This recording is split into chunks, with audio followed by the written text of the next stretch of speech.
In Wing Chun, we prefer that our attacker strike themselves on our structure. Hey everybody, welcome. This is lesson 2 from the Self-Defense for Nomads series. In the introduction video, I talked about crisis and opportunity and how if you're on the ground like this, you can take advantage of your superior leg strength in order to defend or resist against your attacker.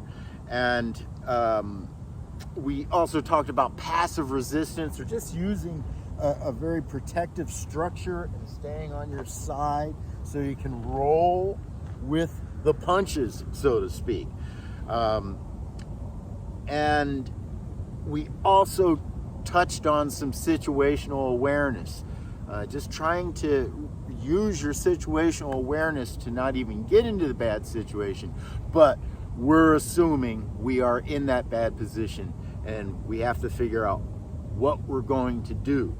Now, in the first lesson, we learned the first thing we're going to do is, before any of this stuff happens, we need to do a little bit of work, mostly in the anti-victim. We want to be anti-victims. We have to develop a mindset of the warrior.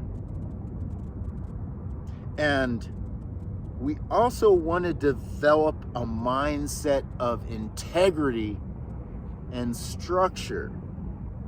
See where I'm going with all this?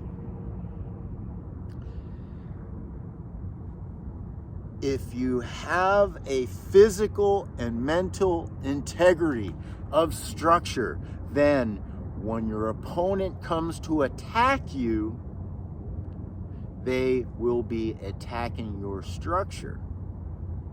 Now, this might sound a little far-fetched, but trust me, it works wonderfully, and you wouldn't want it to work any other way.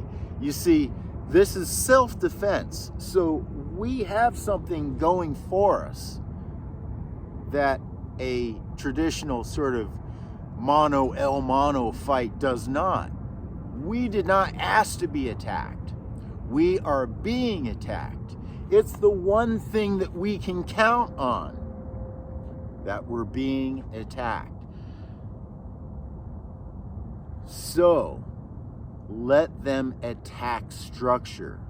Let them, I'm going to give you a technique here. I promised this technique to you in the introductory video. Here it is. Now, of course, if you're kicking, what are they going to do? They're going to grab your leg. Now, this is where you have an opportunity to employ the whole concept of having them hit themselves on your structure. Now, if you grab this, let's say your opponent or your attacker has grabbed your leg, what you do is bring this leg in. Bring it in, so then this way you can counter. You've got a push-pull here. As they're holding on to this, you can kick with the opposite leg. And so really what you're doing is bringing them in to this strike.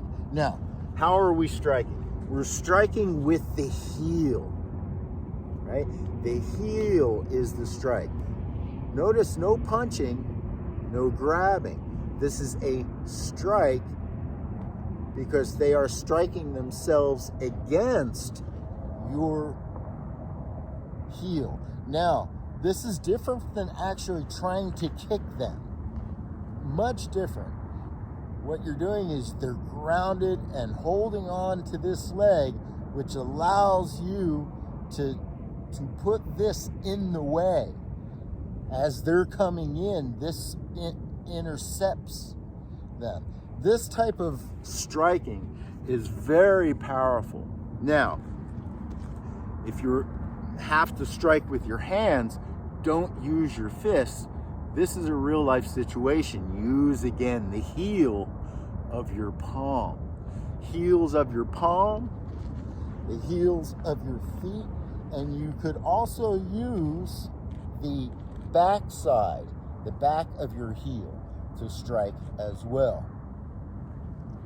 Now, I'm not going to go into what some people call the closed guard, of putting the opponent in your closed guard.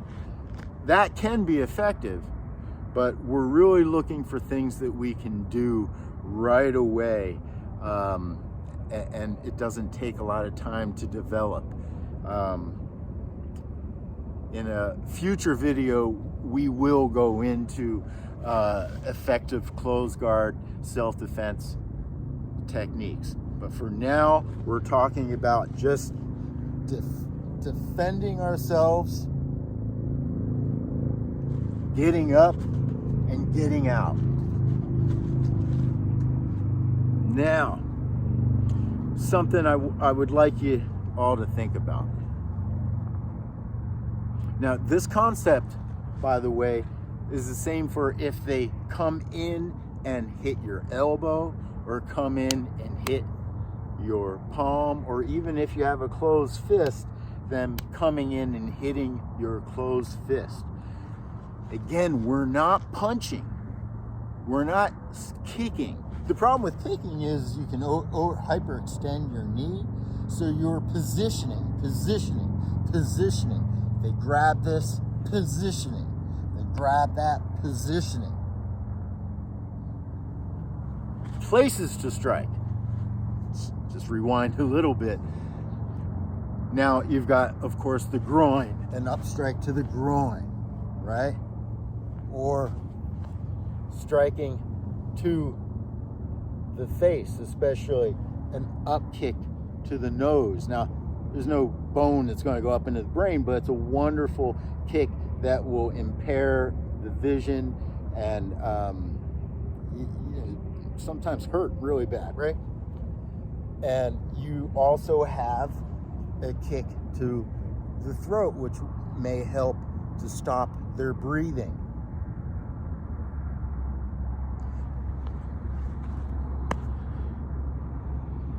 I don't want to go too into technique right now. We'll build on technique, but these are important. Now, if you're actually going to use that, like I said, it's good to practice maybe kicking your car tire, kicking a pole or a tree, right, at different angles, right? Now, back to where I wanted to sort of end this video. I think it's rather poignant that we're starting this with us on the ground, because especially Wing Chun is known for its standing techniques, and we will certainly go into those standing techniques. But I think it's poignant that we start on the ground, because it seems that we as a people, as humanity, are kind of being knocked on our butts right now. I think it has a lot to do with the division. Right? We have a huge amount of division and strife, and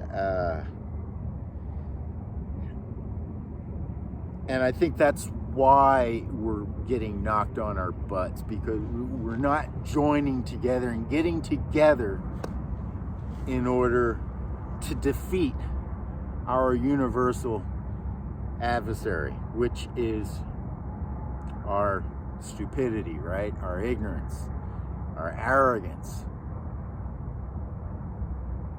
Now, it's not like it's never been like this in history. I probably go in spiral progressions of sorts. So what I'm trying to say here is, when you are in this position, then you really are at a disadvantage, right? You could then have your strongest part of your body held down. You don't want to be on the ground. You just don't want to be there. So part of your anti-victim mindset is the not wanting to be on the ground, but doing what you need to do and taking advantage of your strengths while you're here, right? And then eventually, when you get a break in this attack, to be able to get up and get out.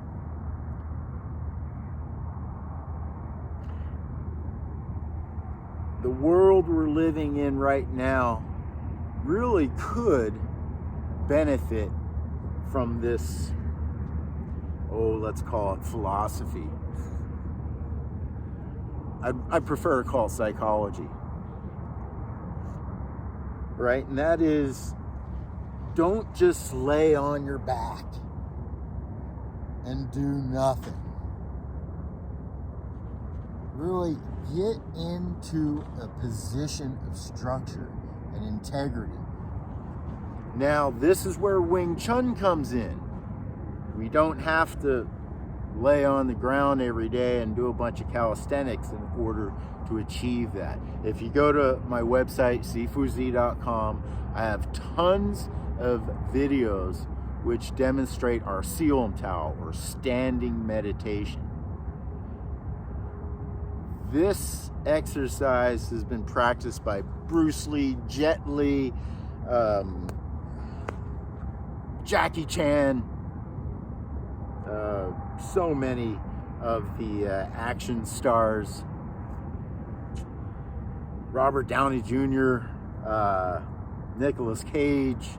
The list goes on and on of the people that have really learned and benefited from this Wing Chun Seoum Tao, this first form, this standing meditation that we do in order to gain strength from our structure.